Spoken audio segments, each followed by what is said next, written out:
అదే జక్కయ్య దగ్గరికి వెళ్ళినప్పుడు చూడండి, ప్రభువా నేను రక్షణ పొందుకోవాలంటే ఏం చేయాలి? నువ్వు మారు మనసు పొందాలి, నీ ప్రవర్తన మార్చుకోవాలంటే మార్చుకుంటానయ్యా, నేను ఎవరి దగ్గర అన్యాయంగా తీసుకున్నానో ఇదిగో వాళ్ళకి 4 గంటలు తీసి ఇచ్చేస్తున్నా.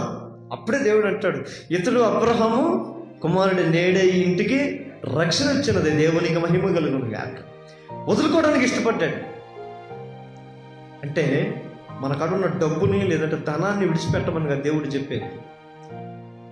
దేవుని కొరకు దేవుని దగ్గరకు రావటానికి ఏదైనా అభ్యంతరకరం ఏదైనా ఉంటే దాన్ని పక్కన పెట్టాల్సింది ఆ స్థాయానికి.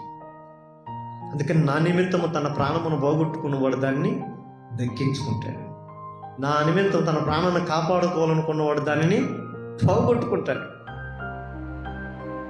అందుకని నా నీతిని రాజ్యాన్ని మొదట వెతకండి, దాని వెనక మీకు సమస్తములు దొరుకుతాయి. అబ్రహాం దాన్ని వెతికి బయలుదేరాడు కాబట్టి ఆయన గొప్ప ఐశ్వర్యం